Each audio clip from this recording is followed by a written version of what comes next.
گوجری زبان میں اپڈیٹ سنیے۔ ایک بکھی ہندوستان آج 75واں یوم فوج منا رہا ہے۔ فوج نے شاباش اور تھپکی دیتی جا رہی ہیں، لیکن دوجی بکھی وائی فوج آزادی منگن والا کشمیریاں وار ظلم و ستم، قہر سامانی، دوران راست لاپتگی، کاراں کی بان توڑ، املاک کی تباہی اور ازداں کی پامالی میں مصروف ہے۔ حالانکہ ہر جگہ پر فوج کا بھی کچھ اصول اور ضابطہ ہیں، جنہاں کے تحت جنگ کے اندر بھی معصوم بچاں، کالسیریاں، معذوراں اور جڑو نہ لاڑ رہے ہوئے اس پر ہاتھ چاڑ کی ممانعت ہے۔ لیکن بھارتی فوج نے ان تمام ضابطوں اور اصولوں کی کشمیر میں مٹی پلید کر دیتی ہے۔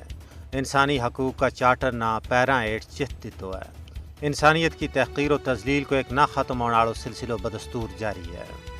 کشمیر میں روزانہ کی بنیاد پر ہندوستانی فوج کو اصل شفاق چہروں ننگو ہوتا جا رہا ہے۔ بھارتی فوج ماورائے عدالت قتل، عصمت ریزی، تشدد اور بدسلوکی میں ملوث ہے۔ جنوری 1989 تو لے کے 31 دسمبر 2022 تک شفاق بھارتی فوج نے 96,163 بے گناہ کشمیریاں شہید کیے۔ بھارتی فوج نے نسل کشی، انسانیت کے خلاف جرائم اور جنگی جرائم کی بھرپور تربیت دیتی گئی ہے۔ بھارت کس منہ نال آرمی ڈے مناوا ہے؟ اس کو آرمی ڈے منان کو کے جواز ہے، کیونکہ اس کا جوان کشمیر میں انسانیت کی قبح چاک کر رہے ہیں۔